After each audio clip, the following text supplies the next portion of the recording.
নাজিৰাৰ মেজেংগা বনুৱা নাৰী উন্নয়ন প্ৰশিক্ষণ কেন্দ্ৰত অসম চৰকাৰৰ মন্ত্ৰী সঞ্জয় কিষাণে 13 গৰাকী মহিলাক প্ৰদান কৰিলে চিলাই মেচিন আৰু প্ৰমাণ পত্ৰ। নাজিৰাৰ মেজেংগাত অৱস্থিত অসম চাহ শ্ৰমিক কল্যাণ পৰিষদৰ অধীনস্থ মেজেংগা বনুৱা নাৰী উন্নয়ন প্ৰশিক্ষণ কেন্দ্ৰত আজি উপস্থিত হয় অসম চৰকাৰৰ শ্ৰম কল্যাণ, চাহ জনজাতি আৰু আদিবাসী কল্যাণ বিভাগৰ মন্ত্ৰী সঞ্জয় কিষাণ।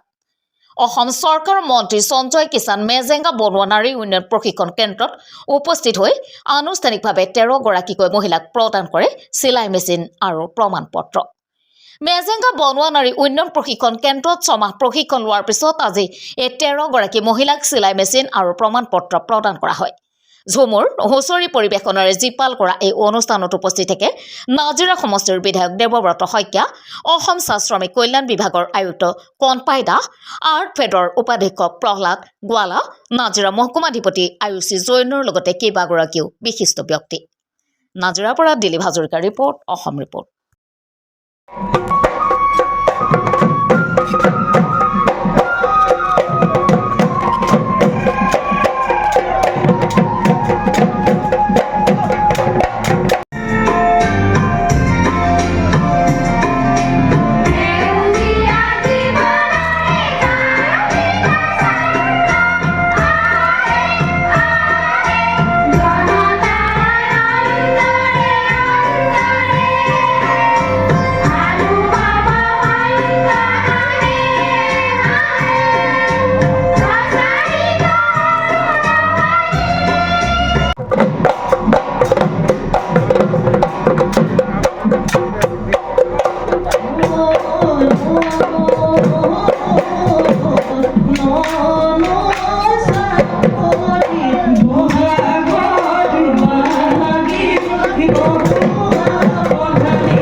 কল্যাণ পৰিষদৰ জৰিয়তে আজি আমি যিসকল প্ৰশিক্ষণপ্ৰাপ্ত যিখিনি আমাৰ ছোৱালী আছিলে তেখেতসকলক প্ৰশিক্ষণ গ্ৰহণ সম্পূৰ্ণ কৰাৰ পাছত আজি আমি তেওঁলোকক চিলাই মেচিন প্ৰদান কৰিলোঁ।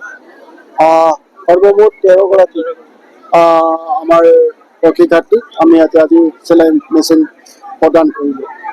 আপোনালোকে জানে যে মাননীয় মুখ্যমন্ত্ৰী ডক্টৰ হেমন্ত বিশ্ব শৰ্মা ডাঙৰীয়াৰ নেতৃত্বত বিশেষভাৱে স্কিল ডেভেলপমেণ্টৰ বাবে বিভিন্ন পদক্ষেপ গ্ৰহণ কৰিছে আৰু সৌভাগ্যবশতঃ আমাৰ এই কল্যাণ পৰিষদে আজি দীৰ্ঘদিন ধৰি বিভিন্ন প্ৰশিক্ষণৰ বাবে আমাৰ বিশেষভাৱে চাহ বাগিচাৰ ছাত্ৰ ছাত্ৰীসকলৰ বাবে দায়িত্ব পালন কৰি আহিছে। আমাৰ অসমত সৰ্বমুঠ প্ৰায় 18টা এনেধৰণৰ চেণ্টাৰ আছে। আমি বৰ্তমান এই চেণ্টাৰসমূহক বহলভাৱে যাতে ইয়াক আমি আগুৱাই লৈ যাব পাৰোঁ, ইয়াৰ পৰা যথেষ্ট যাতে ছাত্ৰ ছাত্ৰী ইয়াৰ পৰা লাভান্বিত হ'ব পাৰে, তেওঁলোকে ইয়াত প্ৰশিক্ষণ গ্ৰহণ কৰি পেলাই তেওঁলোকৰ জীৱনটো তেওঁলোকে যাতে আগুৱাই যাব পাৰে, আৰ্থিকভাৱে যাতে তেওঁলোকে ঘৰখনক কিছু সহায় কৰিব পাৰে, তেনেধৰণৰ চিন্তাধাৰাৰে আমি আগবাঢ়িছোঁ। ইতিমধ্যে যিবিলাক দীৰ্ঘদিন ধৰি ঘৰবিলাক জৰাজীৰ্ণ অৱস্থাত আছিলে সেইবিলাককো আমি নতুনকৈ নিৰ্মাণ কৰাৰ বাবে পদক্ষেপ গ্ৰহণ কৰিছোঁ আৰু যিবিলাক পুৰণি ট্ৰেড আছিলে সেই ট্ৰেডসমূহ পৰিৱৰ্তন ঘটাই পেলাই বৰ্তমান যিবিলাক ট্ৰেডৰ জৰিয়তে আমাৰ বিশেষভাৱে আমাৰ ছাত্ৰ ছাত্ৰীসকল লাভান্বিত হ'ব, তেওঁলোকে নিজকে সংস্থাপিত কৰিব পাৰিব, তেনেধৰণৰ ট্ৰেডবিলাক ইয়াতে জড়িত কৰি পেলাই আমি অধিক সফলভাৱে কামবিলাক কৰিবৰ কাৰণে চেষ্টা কৰিছোঁ। ইতিমধ্যে আমাৰ যিমানবিলাক আমাৰ অসমৰ অন্যান্য প্ৰশিক্ষণ কেন্দ্ৰ আছে সকলোবিলাককে যাতে আমি শুদ্ধভাৱে আমি আগুৱাই লৈ যাব পাৰোঁ, তাৰ কাৰণে যিখিনি যাৱতীয় কাম আছে, ক'ৰবাত পানীৰ প্ৰয়োজনীয়তা আছে, ক'ৰবাত ঘৰ ৰিপেয়াৰিঙৰ কাম আছে, সকলোবিলাক ব্যৱস্থা আদি মুখ্যমন্ত্ৰী ডাঙৰীয়াৰ আশীৰ্বাদেৰে আমি হাতত লৈছোঁ আৰু আশা কৰিছোঁ যে নিশ্চিতভাৱে স্কিলৰ ক্ষেত্ৰত আমাৰ এই কেন্দ্ৰবিলাকে আমাৰ চাহ বাগিচাৰ ছাত্ৰ ছাত্ৰীসকলক লৈ পেলাই যথেষ্ট শক্তিশালী ৰূপত স্কিলৰ দিশটো আগুৱাই লৈ যাবৰ কাৰণে আমি সক্ষম হ'ম।